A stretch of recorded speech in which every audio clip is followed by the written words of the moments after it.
Del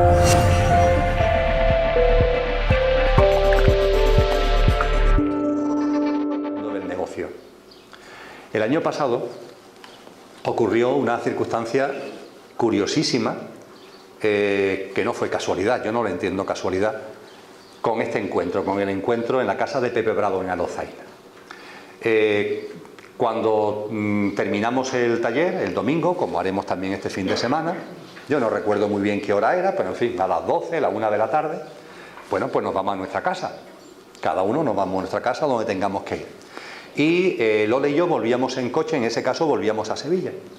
Y estando en el coche, a Lola le llega un WhatsApp, ella iba de copiloto y yo iba conduciendo, le llega un WhatsApp que le pregunta a una amiga, ¿qué te parece lo que ha pasado con el Bain One? Bain One. Claro, ante eso, lo que Lola y yo dijimos es lo mismo que has dicho tú. ¿Qué es eso? Me pregunta Lola, Emilio, ¿tú sabes esto del Bain One qué es? Digo, mira, la verdad es que no tengo ni idea, Lola. Pregúntale a tu amiga qué es. Entonces le pregunta a la amiga qué es. Entonces la amiga le responde con un enlace de internet al WhatsApp, le envía un enlace que era una información que aparece en El País, en el periódico El País. Y bueno, pues entonces lo que cuentan, y ya nos empezamos a enterar, es que ha habido un encuentro en Madrid donde se ha intentado traer a grandes gurús del ámbito de la conciencia y demás, concentrándolo en un sitio muy grande, donde se intentaba o se preveía que fueran 10.000 personas, etcétera, etcétera. Y que aquello, pues al final no fue la gente que preveía, no había dinero para pagarle los cachés que se habían comprometido. Y en la información se hace referencia a una entidad en Madrid con la que yo colaboro bastante, con lo cual, no inmediatamente, porque tampoco es un tema que nos interesara demasiado, la verdad, pero en fin, en los días siguientes tuvimos información de todo lo que había ocurrido, ¿no? Y bueno, lo que había ocurrido simplemente es que, ya lo que quiero poner de manifiesto, es que entre las personas, había otras que eran personas maravillosas, pero entre las personas que trajeron, había algunas, un número significativo, que es lo que hizo que los números no cuadraran, claro, que el caché para viajar a compartir una charla, una conferencia de espiritualidad, se movía entre los 40.000 y los 55.000 euros.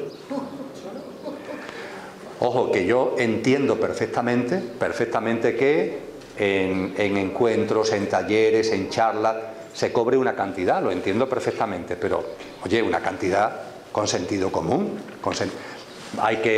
Uno puede entender que una persona tiene que pagarse el viaje, que tendrá que comer cuando viaja, que tendrá que alojarse en algún sitio, eso uno lo puede entender, ¿no?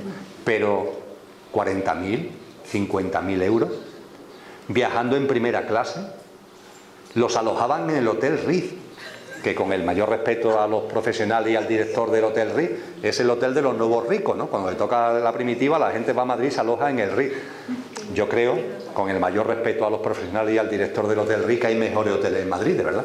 No porque lo haya visitado, sino porque lo intuyo, que hay mejores hoteles. Es decir, cosas que rascan. Lo curioso es que todavía hay mucha gente que sigue apuntándose a esto. Y el tramo, lo que se pagaba era que si ibas a, me parece que era una charla, eran 90 euros, pero a partir de ahí, exactamente, ibas sumando y llegabas a pagar hasta 1.000 euros en el formato completo y más también, dice Mariló. De 2.000 euros. Bien. En fin, este mundo de negocio que de verdad, como el espejo de la conciencia, sin juicio, pero que está ahí. Y lo que vamos a compartir aquí no tiene nada que ver con eso. No tiene que ver ni con las religiones dogmatizadas, ni nada que se pierda en el ámbito de los ritos y de los cultos, ni tiene que ver con la fenomenología, ni tiene que ver con el psiquismo, ni tiene que ver con el negocio. Vamos a intentar hablar de cuestiones muy profundas y de la manera lo más coloquial posible. Y a ser posible sin que eso haga que pierda ni un ápice de su profundidad. ¿De acuerdo? Bien. Antes de seguir, porque lo que es en sí en sentido estricto el planteamiento e introducción lo he concluido. Antes de seguir, ¿queréis hacer alguna pregunta, alguna aportación o seguimos? Yo quiero hacer una pregunta. Claro que sí. Cuando dices que que si no, sin transformación no hay evolución. Bueno, yo también la afirmación de que todo evoluciona y siempre evoluciona mejor. Entonces, la vida evoluciona mejor porque sí, y luego también como a veces, bueno, ahora voy a meter un poco con lo de los extraterrestres, pero parece ser que desde un sistema, una galaxia, mandan buenas energías, están mandando buenas energías al planeta para que evolucionemos, porque hay una masa crítica suficiente como para que tiremos de la vibración, ¿no? Perfecto. Entonces, Claro que sí. La vida tiene una evolución. Hablábamos antes de que este planeta tiene 4.300 millones de años y en él ha habido una evolución. Cuando yo he ligado ahora la palabra evolución con transformación, me estoy refiriendo a nosotros, a los seres humanos. Me estoy refiriendo a mí. Y me estoy refiriendo a cada uno de vosotros y de vosotras. Y me estoy refiriendo a las personas que siguen este vídeo gracias a Mindalia. Si no te transformas, no evolucionas. Tú puedes decir, bueno, pero la humanidad como especie evolucionará. Claro, sin ningún tipo de duda. Ha evolucionado y evolucionará. Pero es una evolución como especie. La evolución como especie aporta cosas. Pero parece evidente que la evolución como especie no nos ha aportado el tipo de humanidad que en nuestro corazón anhelamos. Pacífica, viviendo con justicia, viviendo en paz, compartiendo, no ha proporcionado eso. Cosas como esa la va a proporcionar la transformación. Y de verdad esa evolución no va a existir si no es por la transformación. Cuando se habla de masa crítica, ahora vamos a entrar de lleno, de hecho es muy bonita la cuestión que has planteado para lo que viene ahora. Cuando hablamos de masa crítica, fijaros de lo que estamos hablando. Estamos hablando de que se necesita que haya un número creciente de seres humanos que se vayan transformando para que se transforme la humanidad. Es perfecto. Efectivamente, la transformación de la humanidad no se va a producir por casualidad. El mismo concepto de masa crítica lo pone de manifiesto. Será necesario que haya más y más y más, y llegado a un punto, ya cuando haya un número suficiente de seres humanos que hayan alcanzado, pues entonces lo mismo, la sociedad empieza a ser distinta debido a la influencia de ese número creciente de personas que van por otro camino. En el camino del que vamos a hablar ahora, lo que sí podemos tener es una gran tranquilidad. Y eso lo digo de corazón, después de haberlo estudiado mucho. Y es que es científico. El yoga, la inhibición de las modificaciones de la mente y el sendero y el camino espiritual es ciencia. Esto a los científicos le ha costado mucho trabajo entenderlo. Ahora algunos empiezan a entenderlo. Einstein, por cierto, empezó a entender que en las verdades espirituales hay verdades y además que son científicas. Porque lo que vamos a intentar es hacer un camino ahora, recorrer nosotros el camino. Ese mapa nos va a ofrecer una serie de hitos en nuestro camino que son científicos, que han sido constatados empíricamente por la práctica de mucha gente y que además, de verdad, si lo aplicáis, vais a comprobarlo, que es lo que se pide en el experimento científico, ¿no? Que las cosas, tú haces eso y venga, pruébalo, compruébalo. Pues esto se puede comprobar, que cuando se va avanzando, cuando nos vamos transformando y va viniendo la evolución, esto empieza a sentirse, a percibirse y a plasmarse en la vida. Es realmente una ciencia, la ciencia de la transformación, la ciencia del yoga. Esa transformación, en esa ciencia, nada más comenzar a hablar de la transformación, se nos han dicho varias cosas de ella que son importantísimas recordar. Vamos a hablar de la evolución que impulsa la transformación y vamos a hablar ahora, ya entrando en materia, de las características de esa transformación, las principales características de ese proceso de transformación. La primera, que la transformación es interna. Esto viene también al hilo de lo que ha planteado la compañera. La transformación es interna. No estamos hablando de una transformación externa. Y podemos decir, bueno, Emilio, pero acabas tú de hablar de la sociedad, del mundo, de la humanidad. Sí, por supuesto que sí. Pero lo que se nos ha enseñado es que no hay transformación externa si antes no hay transformación interna. En definitiva, que la humanidad, la sociedad, el mundo que hemos generado como humanos no será distinto sustancialmente si antes no hay una transformación de nosotros mismos. La transformación interna es la llave de la transformación externa. Hay también alguna persona que en alguna ocasión me ha dicho, Emilio, es que esto de la transformación, de conócete a ti mismo, de transfórmate, transformación interna, esto es muy ombliguista, esto es mirarse mucho el ombligo. Ciertamente, si la transformación interna sirviera solo para que te transforme tú, sería mirarse el ombligo. Pero es que la transformación interna, la transformación de nosotros mismos, es lo mayor y lo mejor que podemos hacer por nuestros semejantes. Lo mayor y lo mejor que podemos hacer por todos los seres humanos. Y voy a más, es lo mayor y lo mejor que podemos hacer por todas las formas de vida, por el planeta Tierra y por todos los mundos. Lo mejor que podemos hacer, lo mayor que podemos hacer. Por tanto, aquí no hay ni egoísmo ni egocentrismo. Efectivamente, es algo que tiene que ver conmigo, que tiene que ver con cada uno, pero que a su vez repercute y afecta a todos los seres humanos, a todas las formas de vida. Ser consciente, ya que hablamos antes de la Grecia clásica, en el sur de Extremadura, en Mérida, se celebra todos los años un festival de teatro clásico.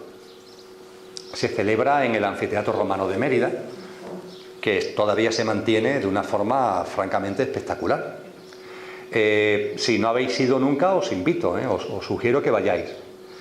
Ahora bien, si es la primera vez que asistís al teatro clásico, que se realiza sobre obras de autores griegos y romanos, del antiguo Imperio Romano y de la Grecia clásica, si no tenéis costumbre de asistir, vais a pensar lo que a mí me pasó la primera vez que fui en mi ignorancia, y es que cuando allí se representaba lo que se estaba representando, yo di por hecho de que ese texto era de un autor griego, que ese texto había sido retocado para adaptarlo al momento actual.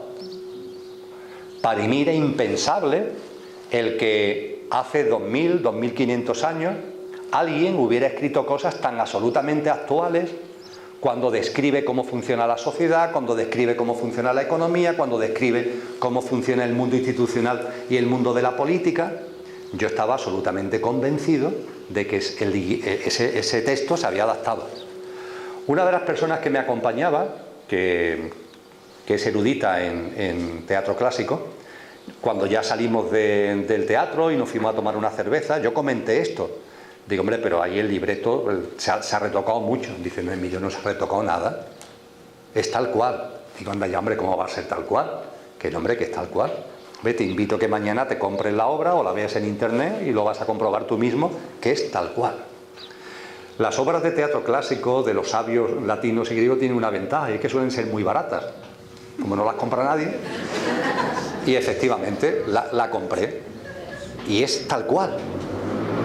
El director había hecho la coreografía, no sé qué, pero bueno, había tenido que reducir la obra, claro, pero lo que se expone por los actores es literal, no toca nada de lo que está dicho hace 2000 o 2500 años.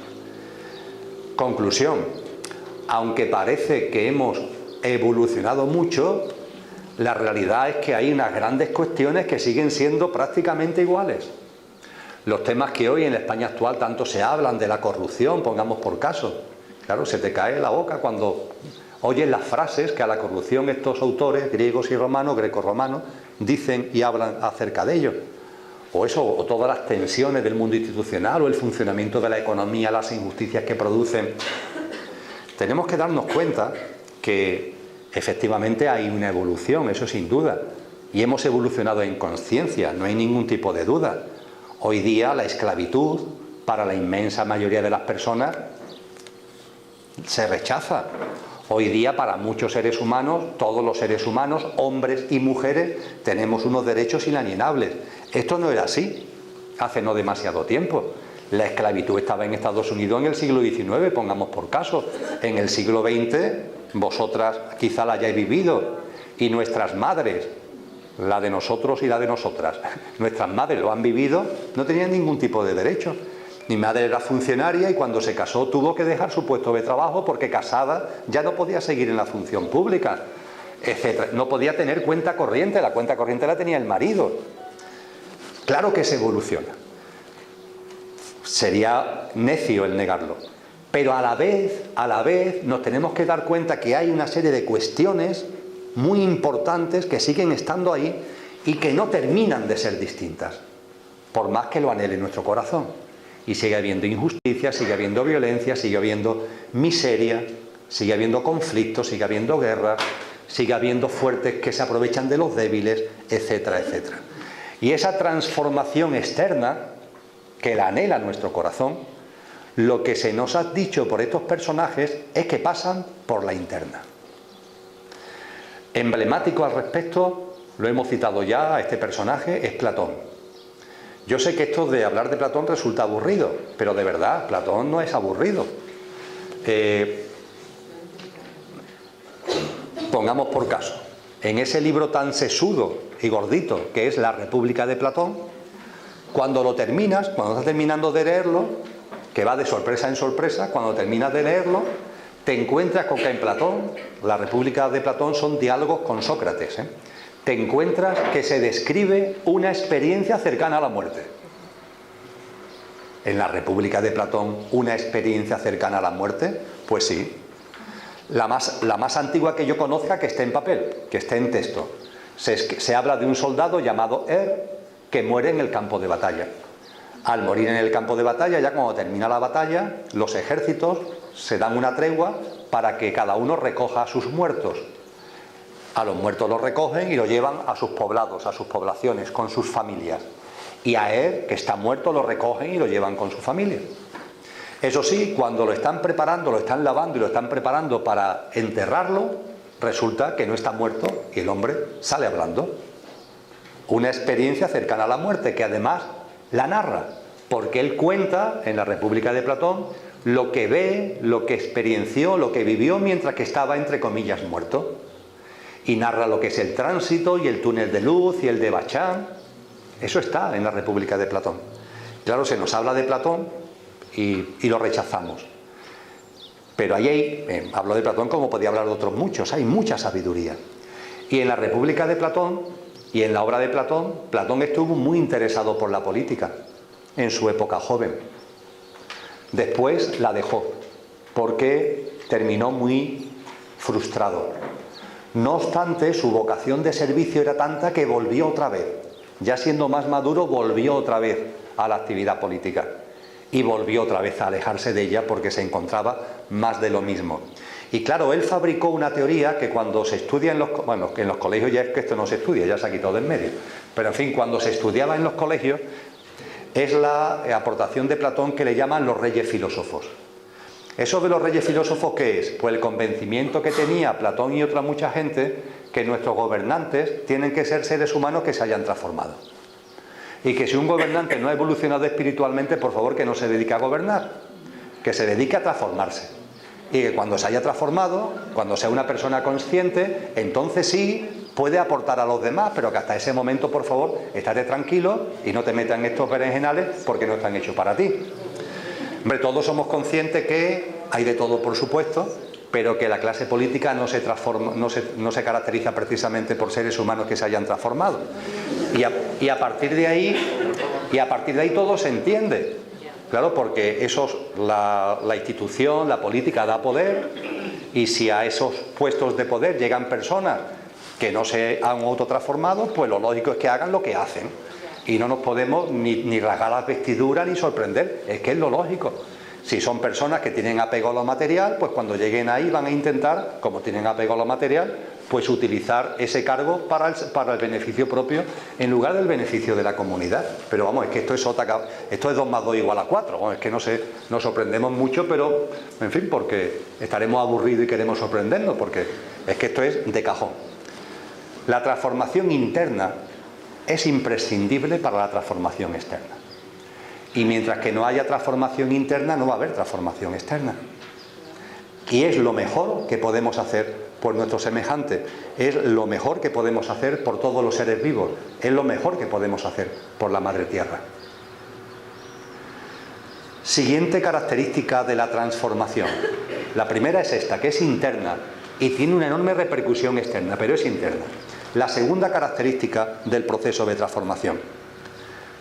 Ya lo he dicho, ahora ha llegado el momento de tratarlo con más tranquilidad. La transformación es un camino, la transformación es un sendero.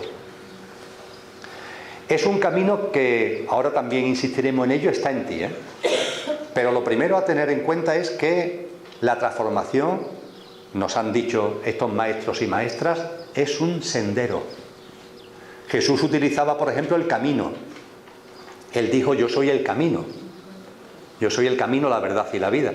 No es que fuera un ególatra, sino porque él lo que sabía es que él había recorrido el camino y por tanto, oye, pues yo he recorrido el camino y el mapa lo pongo a vuestra disposición. Es lo que nos quería decir, no es que fuera un ególatra. Y al término sendero, camino, ligado al proceso de transformación, se han referido todos estos sabios y sabias. ¿Qué nos están diciendo con esto? Pues lo evidente, que es un proceso. Que es un proceso. Que no tiene que ser largo ni tiene que ser corto. Pero desde luego es un proceso. Cuando hablamos de despertar, cuando hablamos de salto dimensional, en muchas ocasiones podemos pensar que esto ocurre de golpe, que esto ocurre de pronto. Y esto no ocurre de golpe ni de pronto. Primero, no ocurre desde fuera, porque la transformación es interna. Al no ocurrir desde fuera, por favor, vamos a olvidarnos de fechas, Es decir, las cosas no van a ser distintas porque llegue una fecha determinada. Entre comillas, ojalá. Entre comillas. Hombre, me refiero a que, por ejemplo, con el famoso 21 de diciembre del 2012, pudimos pensar que por llegar a esa fecha las cosas iban a transformarse. Pues no, esto no es así. Esto no significa que no haya ciclos, que los hay. Y evidentemente la primavera la sangre altera, pongamos por caso. Y es verdad que la época de Piscis tiene unas características que no tiene la época de Acuario, que está llamada a ser más espiritual y no tan material. Pero estos son ciclos.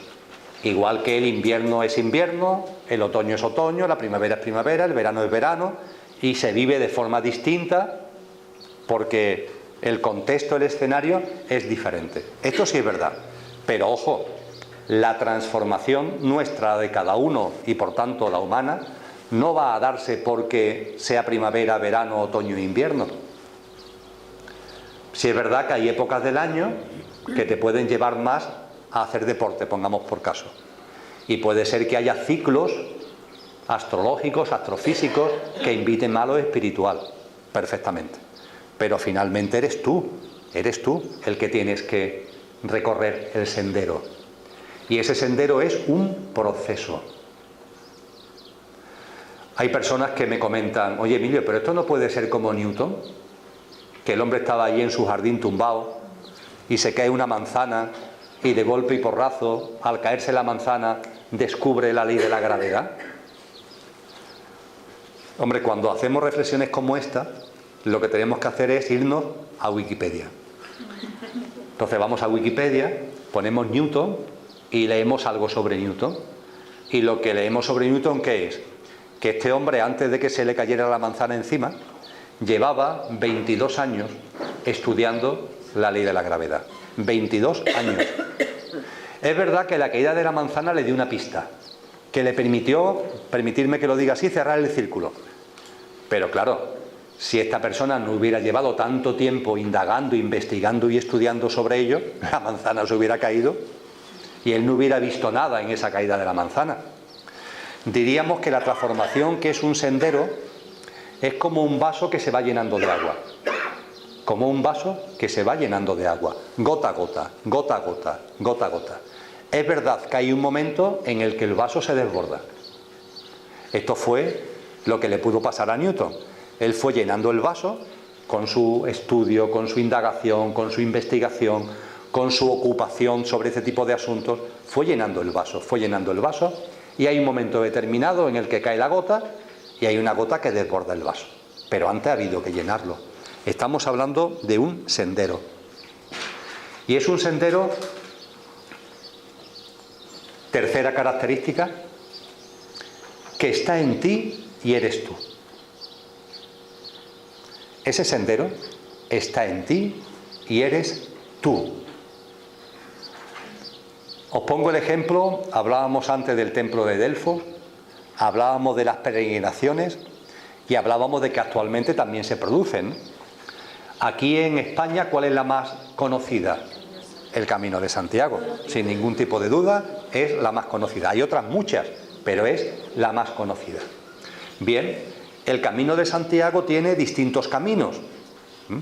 Hay distintos caminos que conducen a Santiago. Hay uno que es el Camino francés.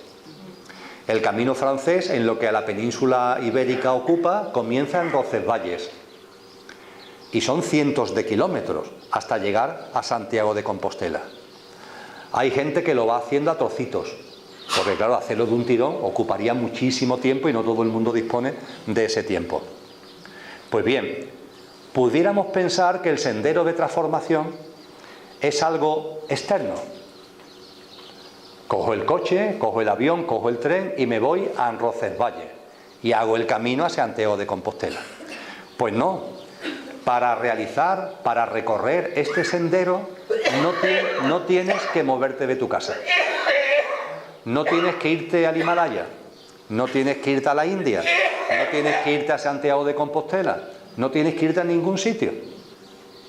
Porque vayas donde vayas, vas a estar tú. Vivas en una cabaña o vivas en un palacio, vas a estar tú.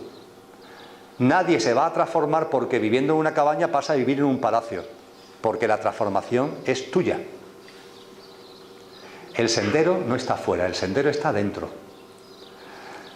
La mente concreta nos puede decir, oye, pues ojalá estuviera fuera, porque sería más sencillo. Cogería el coche, me iría a donde tuviera que ir y haría el camino. Pues no. La ventaja es que no tienes que coger ningún coche. Pero curiosamente, el que se nos diga que el sendero está en nosotros, nos despista. Es más, hay gente que lo entiende como una mala noticia. Pero de verdad no es una mala noticia, es una buena noticia. Sí, hay gente que entiende que es una mala noticia porque le gustaría que fuera lo del Camino de Santiago. Me voy al camino, la hago y cuando llegue a Santiago ya me he transformado. Pues no. Tiene la ventaja que no tienes que moverte, pero tiene entre comillas la desventaja que está contigo mismo. El sendero está dentro de ti y el sendero eres tú. Ya aquí en Alozaina en alguna ocasión he hecho referencia a esa preciosa frase de Agustín de Hipona, de San Agustín, otro de estos sabios y sabias, que en la época del Imperio Romano, que es cuando él vivió, él ha sido de estos sabios y sabias que nos han legado, desde la más absoluta humildad, su vida, su obra y sus experiencias. Y nos lo han puesto ahí. En el caso de San Agustín, oye, con una sinceridad de verdad, porque el hombre escribió unos textos que se han recopilado actualmente en lo que se llaman las Confesiones de San Agustín, que son 12 libritos. El conjunto no es muy gordo, por cierto, pero son 12 libritos. Y en las Confesiones de San Agustín, en esos libritos, San Agustín nos confiesa su vida. Igual que decía más recientemente Pablo Neruda, confieso que he vivido, bueno, pues San Agustín confiesa que ha vivido y nos confiesa su vida. Y la vida de San Agustín tuvo una época larga que fue un crápula. Fue una persona totalmente vertida hacia afuera.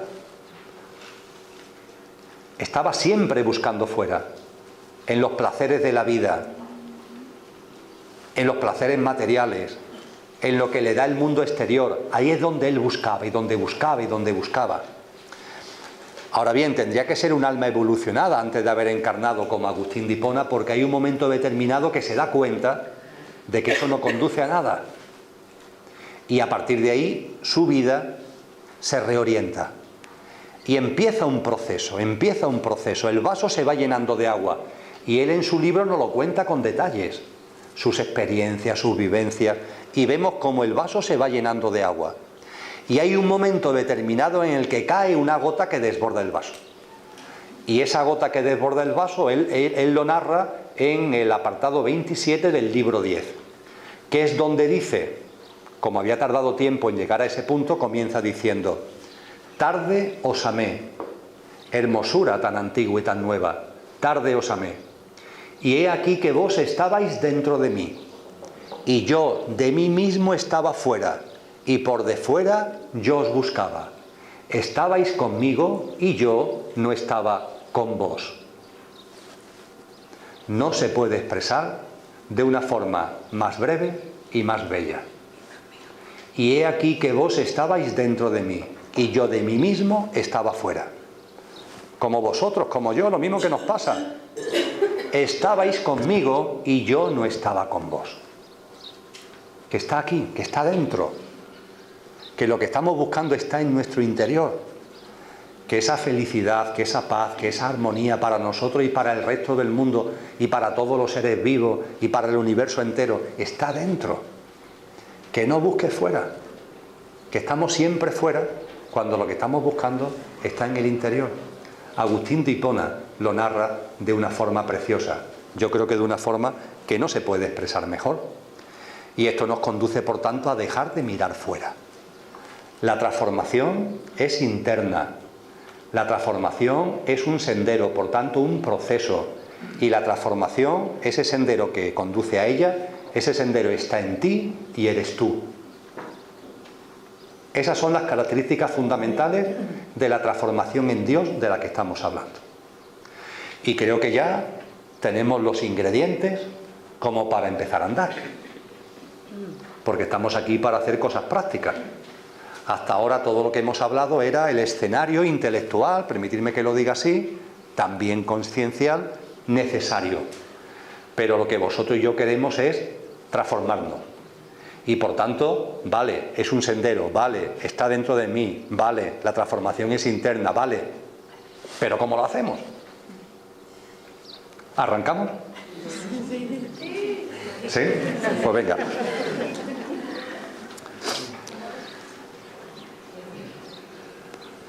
Nos tenemos que hacer en este punto una pregunta. ¿Dónde está el inicio del sendero? Fijaros, hemos planteado que la transformación es un sendero, que el sendero no está fuera, que está dentro. Esto no es el camino de Santiago el francés, que comienza en Roncesvalles. Pero nos tenemos que hacer una pregunta. Si queremos transformarnos y sabernos que es su sendero, la pregunta es obligada. ¿Dónde empiezo? ¿Dónde está el comienzo de este sendero? Si fuera el camino francés a Compostela, Roncesvalles. Pero como es el sendero de mi propia transformación, ¿dónde está el punto de arranque? Claro. El punto de arranque está en ti como eres ahora. En ti como eres ahora. Es de perogrullo. Si yo voy a hacer un sendero de transformación, ¿dónde está el punto de arranque? Pues en cómo soy ahora. El punto de arranque de vuestro sendero de transformación es como sois en este mismo momento. Si vamos a hablar ahora de autotransformarnos, el punto de arranque de cada uno es como somos en este mismo momento. Esto es de perogrullo. Una vez que hemos visto que el sendero es un proceso que está dentro, ¿por dónde comienza? Pues en ti, como eres ahora, en el aquí ahora. Claro, esto, que es obvio, lo solemos rechazar sin darnos cuenta, porque es incómodo. Y es incómodo porque obliga a autoobservarnos. Y la autoobservación tendría que ser elemental. ¿Qué menos? Pues no. Estamos tan pendientes de lo de fuera Estamos con la mente tan hacia afuera que estamos mirando, observando y requeteviendo todo lo que pasa afuera, y sin embargo nos parece incómodo, hasta latoso y difícil el mirarnos a nosotros. Oye, que te están enseñando por la televisión cosas que están pasando en el mundo entero y te quedas ahí con los ojos abiertos y se te pasa el tiempo. ¿Por qué no dedicas un tiempo a mirarte a ti? Desde luego, si no dedicas un tiempo a mirarte a ti, no vas a saber cómo eres ahora. Y si no sabes cómo eres ahora, ¿cómo vas a avanzar en el proceso de cambio, en el proceso de transformación? Os comentaba hace un ratito que esto es científico. Y coincidiréis conmigo que esto no es que sea científico, es que vamos, es que es de cajón. Me estoy poniendo solemne a la hora de describirlo, pero es que de una obviedad es algo palmario, elemental, simplísimo.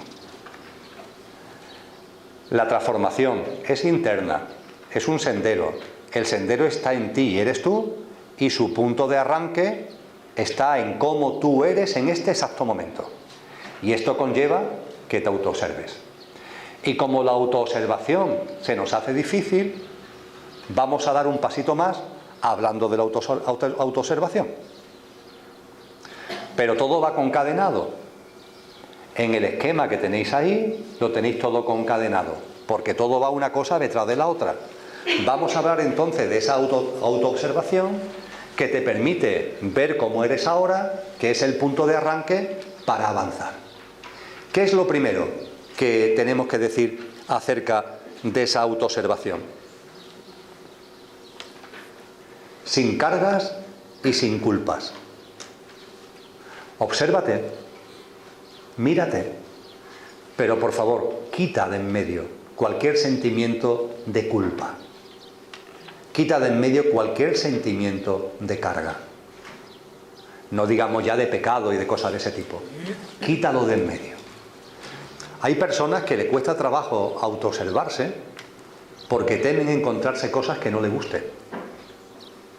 Yo qué sé, la tendencia a enfadarnos, a la cólera, a los celos, yo qué sé. Y no queremos acercarnos a esa realidad. Pues bien, vamos a acercarnos a esas realidades. Porque nuestra mente tiene perturbaciones emocionales y mentales. Si no, no estaríamos aquí. Seríamos de esos que han acabado el sendero y nos están ofreciendo el mapa. Si estamos aquí es porque estamos en el camino. Y si estamos en el camino significa que todavía tenemos perturbaciones emocionales y tenemos perturbaciones mentales. Pues bien, por favor, con relación a esas perturbaciones emocionales y mentales, ninguna culpa. No sentiros culpables. No sentiros pecadores. No asumirlo como carga. Eso es lo primero que tenemos que tener en cuenta en el proceso de autoobservación. Culpa, sentimiento de culpa, ninguna. Segundo, la autoobservación se caracteriza por ser sin prisa, pero sin pausa. Sin prisa, pero sin pausa. Las prisas son malas consejeras y no hay que tener ninguna prisa. Esta autoobservación que nos va a permitir avanzar en el sendero de transformación, la acometemos sin prisa. Nos da igual que dure más, que dure menos. Es la vida misma y la acometemos sin prisa. Ahora bien, sin pausa. El sin pausa también es fundamental. Se relaciona con lo que comentaba hace un rato. Esto no es un picoteo. Y si se convierte en un picoteo, no va a ser un sendero de autotransformación. Esto no es hoy voy a ver a no sé quién, mañana voy a ver a no sé cuánto, ahora mira por dónde me han dicho que vea esta película, ahora voy a ver no sé qué capítulo de no sé qué libro, pero entre cada uno de esos ahora pasan días, semanas, meses. El sendero es imposible de recorrer así. No hay culpas, no hay cargas, pero hombre, tienes que tener un poco de compromiso contigo mismo. Si vas a hacer este camino, ponte a hacer el camino. Cuando nos vamos a hacer el camino de francés a Santiago de Compostela, te pones a hacerlo, ¿verdad? Paso a paso. No hay prisas, pero no hay pausa. ¿Por qué? Porque si hay pausa no haces el camino, no llegas a Santiago en tu vida. Tampoco te pongas a correr como loco porque al tercer día vas a estar liquidado. Tampoco vas a llegar a Santiago con las prisas. Sin prisa, pero sin pausa. Tercer elemento, importantísimo. Sin cargas, sin culpas, sin prisa, sin pausa y sin autoengaños. Y con esto nos tenemos que reír un montón, porque cuando nos autoobservamos, venga hombre, voy a hacerle caso a este hombre que tanto habla de la autoobservación, me voy a autoobservar. Por favor, autoobsérvate, pero no te autoengañes. Porque la realidad es que no eres como te gustaría ser. Eres como eres. Y con mucha frecuencia el como eres no coincide con el que como te gustaría ser. Ojo, sin culpa, sin carga, que no pasa nada. Pero no te autoengañes. Porque si el punto de arranque eres tú, y tú te engañas a ti mismo creyendo que estás en el kilómetro 40 cuando estás en el kilómetro 4, pues de esa forma no hay manera de avanzar en el sendero. No, tú no estás en el kilómetro 40, estás en el 4. Ojo, y no pasa nada. No significa que sea torpe, ni que hay que ver qué desastre, que no, que no. Oye, pues estoy en el 4, pues estoy en el 4. Pero date cuenta que estás en el 4. O en el 40 o en el 67, me da igual, pero date cuenta. No te autoengañes. Hay una novela que a muchos sonará el título. Se llama El retrato de Dorian Gray. Es la única novela que escribió Oscar Wilde. Él escribió otras muchas obras, pero novela solamente esta. Y Oscar Wilde cuenta la historia de... Oscar Wilde. El retrato de Dorian Gray cuenta la historia de Dorian Gray. De ahí el nombre de la novela. Y Dorian Gray tiene dos amigos fundamentales. Un pintor llamado Basil y un lord que es Lord Henry. Basil es un pintor singular. Y Lord Henry es un crápula. Es del que está buscando fuera, buscando fuera, buscando fuera. El hombre tiene dinerillo y todo intenta satisfacer todos sus deseos, todos sus placeres, siempre fuera, siempre fuera. Y tiene mucha influencia en Dorian Gray. Dorian Gray le plantea a Basil, que es un pintor singular, que le haga un retrato que se caracterice por lo siguiente. Mira, tú hazme un retrato. Imaginaros que es para cada uno de vosotros. Tú hazme un retrato que yo pueda poner en mi casa. Y a partir de ese momento, el tiempo, el envejecimiento, por mí no pasa, sino que pasa por el retrato. Yo voy a seguir siempre con la edad que tengo actualmente. Y los años no se van a reflejar en mí, se van a reflejar en el retrato. El retrato va a ir envejeciendo, desfigurándose por el paso de los años. Pero yo, tal cual. Basil le hace un retrato que tiene esta capacidad. Y Dorian Gray pone el retrato en el salón de su casa. Ahora bien, el retrato es tan especial que no solamente tiene esta singularidad de recoger el envejecimiento y que no lo sufra Dorian Gray, sino que Dorian Gray, influido por Lord Henry, se lanza fuera.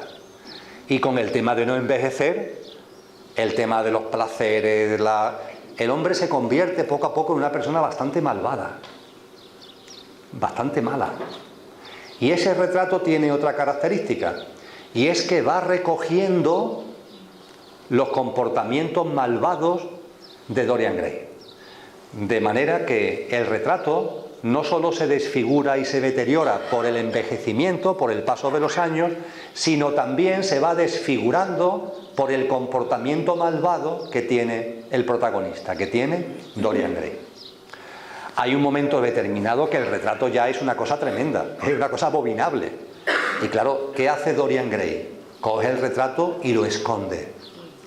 En la novela lo esconde en una otra habitación que cierra bajo llave para que nadie lo vea. Hay una película que tenía a vuestra disposición en YouTube, muy antigua, en blanco y negro, que se hizo sobre esta novela, que lo que hace es que lo esconde en el desván. Pero da igual, sea en el desván, sea en la habitación, lo esconde.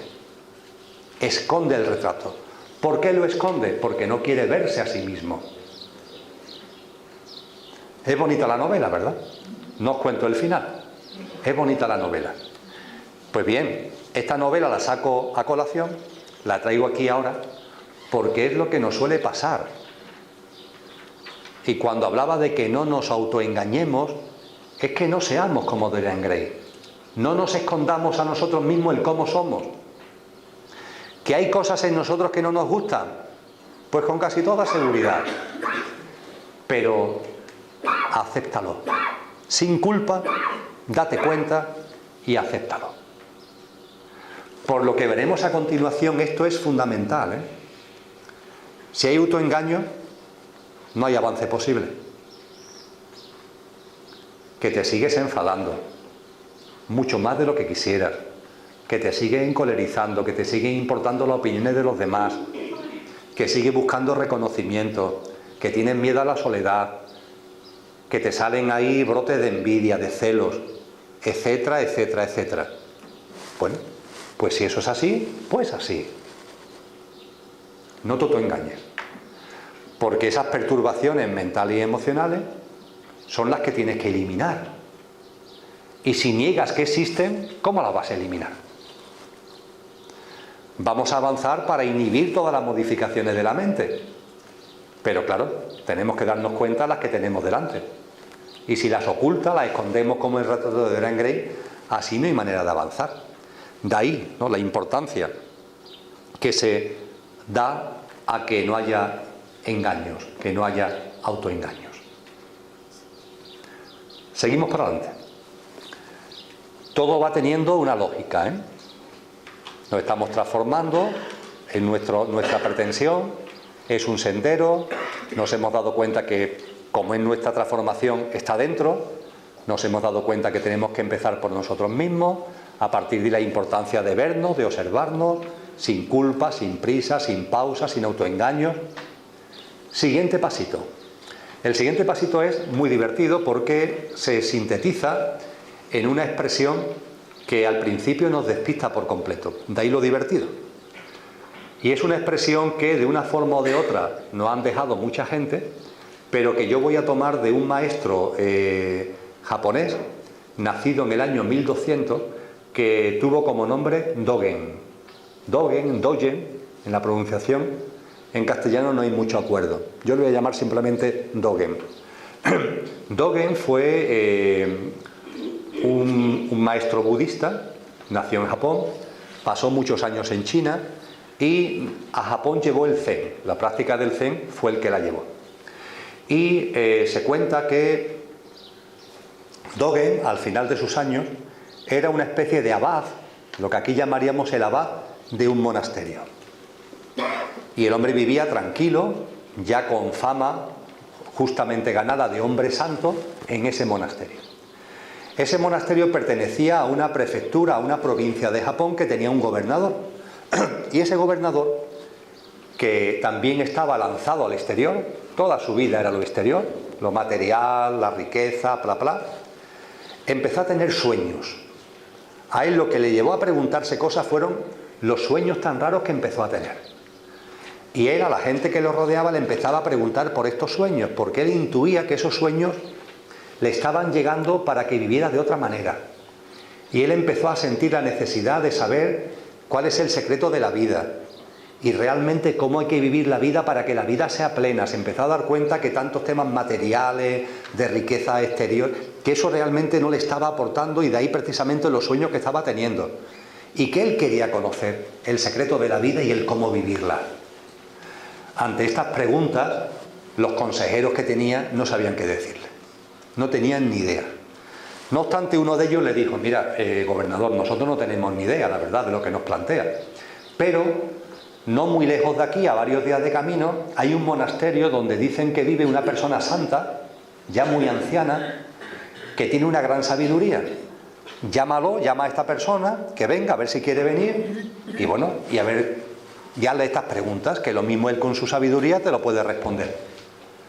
El gobernador dijo: ¿cómo que si quiere venir? Viene seguro, vamos, es que le ordeno que venga. Y mandó a los soldados a por él. Lo cierto es que Dogen no puso ningún impedimento. Eso sí, se puso en camino sin prisa pero sin pausa. Tardó varios días en llegar, caminando tranquilamente, y lo acompañó un monje joven. Cuando llegan al palacio del gobernador, el gobernador lo recibe, le agradece mucho que haya venido desde el monasterio y le plantea los sueños que está teniendo y la pregunta fundamental: el secreto de la vida y el cómo vivirla, cómo vivir la vida para que realmente sea una vida plena, intensa. Y ante esto le dice Dogen: ah, ¿solo eso?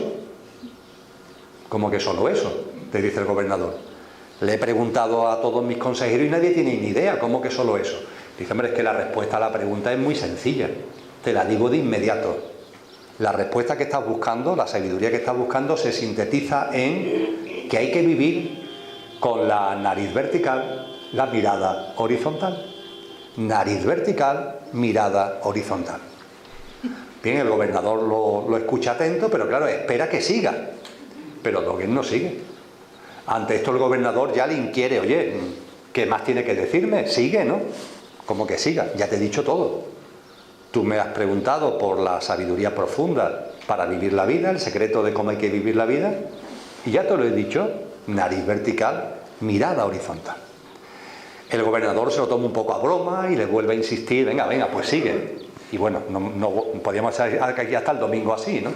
Porque de hecho fueron varios días lo que el gobernador le repetía. El gobernador se creía que no quería contarle la realidad. Entonces, bueno, pues a ver si conviviendo conmigo, desayunaban juntos, comían juntos, cenaban juntos, hablaban de muchas cosas, y de vez en cuando el gobernador volvía otra vez a lo mismo, le volvía a hacer la pregunta y el otro seguía con su nariz vertical, mirada horizontal. Hasta que llegó un momento en el que el gobernador se enfada. Y se enfada tanto que le dice una tarde: mira, ya me he cansado, me estás tomando el pelo. Y te digo una cosa: o me dices ahora mismo, me da la respuesta verdadera que no me quieres dar, o mañana al amanecer te cortamos la cabeza.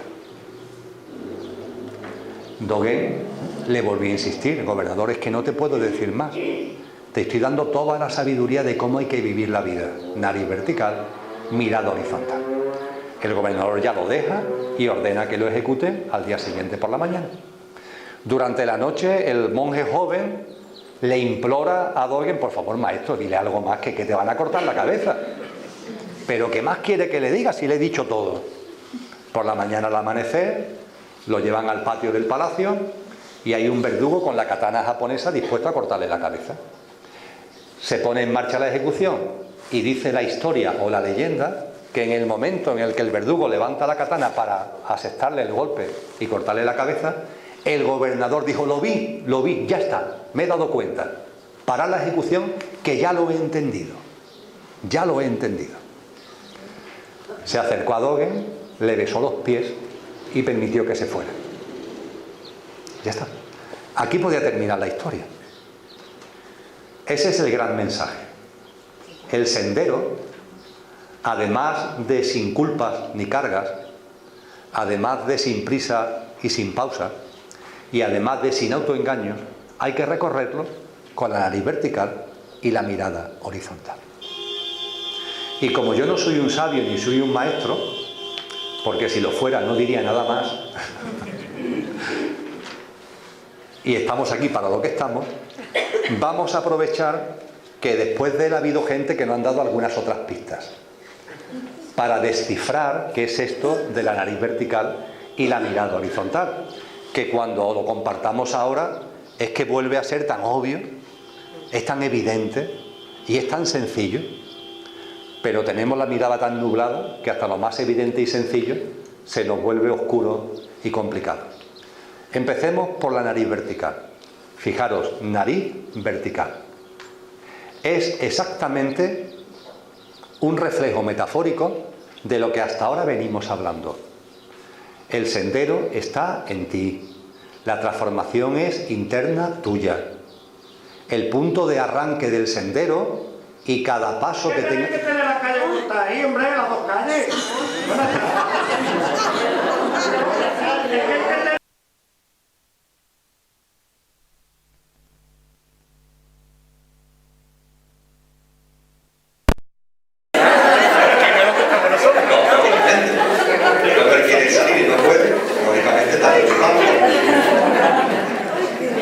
La nariz vertical.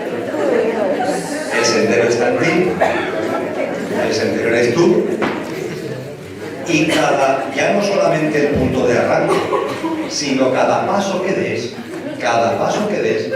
tiene que ser centrado en ti, en el aquí y ahora, en el momento presente de como tú eres. No solamente el punto de arranque, sino cada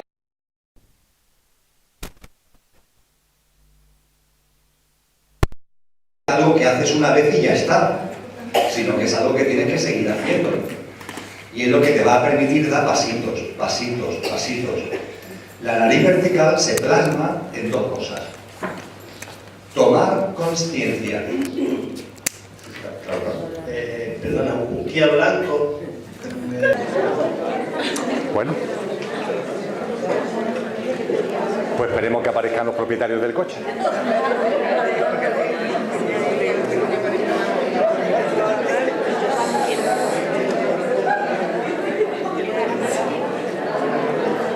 Cuando tú me digas, ¿eh? ¿Listo? Ha venido muy bien además porque había que cambiarle las pilas al micrófono, o sea que todo tiene su... Al micrófono de Mindalia me refiero, todo tiene su sentido. Venga, nos queda un cuartito de hora para terminar.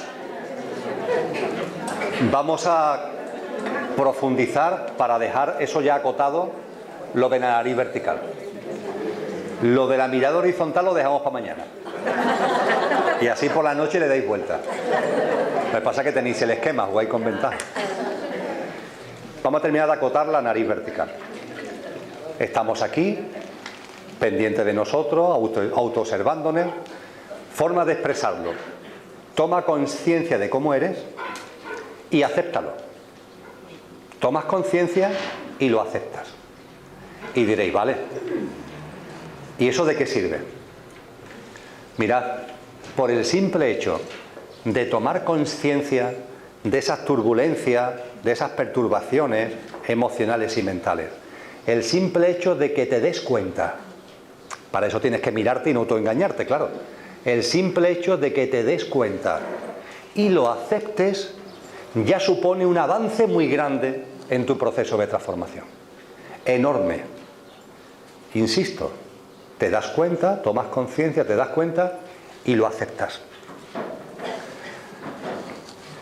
Cuando una persona se da cuenta de que tiene ahí en su vida algún tipo, la que sea, de perturbación, de turbulencia, de movimiento, de modificación mental o emocional, inmediatamente se pone en marcha un proceso por el que esa turbulencia no va a desaparecer de golpe y porrazo. Aquí no ocurre nada de golpe y porrazo, pero esa turbulencia va a aparecer en tu vida cada vez menos y cada vez que aparezca va a durar menos. Por el simple hecho de tomar conciencia, darte cuenta y aceptarlo.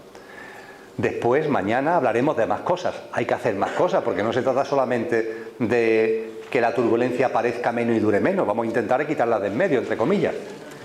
Pero ya es un gran paso que esa turbulencia aparezca menos y que cuando aparezca dure menos. Y eso simplemente dándote cuenta y aceptando, ¡plac! El ejemplo que me gusta poner, el enfado. Si hay alguna persona entre nosotros que nunca se enfade, por favor, que se ponga aquí en mi sitio y que nos cuente cómo lo hace. ¿Por qué? Porque la práctica totalidad de los seres humanos nos enfadamos. Con más frecuencia, con menos frecuencia, el enfado no dura más, el enfado no dura menos, pero nos enfadamos. Con la nariz vertical te das cuenta de que te has enfadado. Otra vez me enfadé. Y al darte cuenta y aceptarlo, no dice que soy idiota otra vez, no, lo aceptas, vas a conseguir enfadarte cada vez menos y que el enfado dure menos. Muchos de los que estáis aquí me lo habéis escuchado, que el enfado es una de las mayores tonterías que podemos realizar como seres humanos. Y ya el colmo de la estupidez es enfadarnos con los enfadados. Eso ya es para premio Nobel. Me gusta compartir que el enfadado sufre un infarto de enfado. Igual que una persona que tiene un ataque al corazón sufre un infarto de corazón, un infarto de miocardio, la persona que tiene un enfado sufre un infarto de enfado. Y lo que no tiene ningún sentido es que con una persona que sufre un infarto de enfado, nosotros nos enfademos. Aquí en esta sala, si alguien en estos momentos tiene un infarto de corazón, ¿qué es lo que hacemos? Ayudarlo en la medida de lo posible, ¿verdad? ¿Os imagináis que alguno nos diera aquí un infarto de corazón y la reacción del resto sería: pero eres idiota, nos va a estropear el encuentro? Pues no podía esperar hasta el lunes. No. Aunque entre comillas nos estropee el encuentro, lo primero es atender a esa persona que ha tenido el infarto. Bueno, pues el infarto de enfado es igual. La persona que tiene un infarto de enfado está mal. Está mal. Lo que pasa es que está mal no de corazón, está mal por dentro, por cosas de la vida. Y como está enfadada, por su boca, ¿qué van a salir? Pues palabras de enfado. ¿Qué espera? ¿Que te diga que estás guapo, que estás guapa? No, te va a insultar. ¿Qué espera? ¿Que te reconozca lo que estás haciendo? No te va a reconocer nada, te va a ningunear, te va a ofender, te va a insultar, en definitiva. ¿Por qué? Porque está enfadado, porque está mal. Es obvio, ¿verdad? Bueno, pues nos vamos dando cuenta de esto. Y aun dándonos cuenta, nos volveremos a enfadar como un enfadado. Nos daremos cuenta de que hay días que nos levantamos nosotros mismos enfadados, no sabemos muy bien por qué, estos días que nos levantamos con el pie izquierdo, y nos damos cuenta que somos un virus. Hay una película que es Cadena de Favores. Esto es una cadena de favores, pero al revés, porque es la cadena de enfados. Yo estoy enfadado, llego a mi actividad laboral, pongamos por caso, y como yo estoy enfadado, a la media hora he enfadado a todo el mundo. A veces pasa de la otra forma, que yo me levanto bien, oye, un día esto que estoy contento, no sé qué, llego al trabajo, hay un enfadado y el enfadado me enfada. Porque con sus comentarios, con sus gestos, con no sé qué me dice, y claro, yo ahora me voy a la habitación de al lado y enfado al que está al lado, y así andamos todos, en una cadena continua de enfado. El infarto de enfado existe. Si estuviéramos en una sociedad consciente, a las ambulancias se le llamaría para que atendieran a los infartos de enfado. Venga usted para acá, por favor, que hay una persona que tiene un infarto de enfado. En los hospitales habría, en la unidad de urgencia, una sala muy grande, por supuesto, que pondría urgencia para enfadados. Entonces, cuando alguien está enfadado, se lo nota y en lugar de irse al trabajo, se va al hospital para que lo atiendan. Estoy de broma, pero estoy en serio. No tiene ningún sentido que tú te sientas insultado por nadie que está enfadado porque esa persona está mal y no te va a decir nada que no sea un insulto. Cuando cosas como esta las vamos recapacitando, cuando con cosas como esta vamos reflexionando, te das cuenta de que el enfado es absurdo. A partir de ahí, es verdad que ya el darte cuenta de que es absurdo es un punto de apoyo.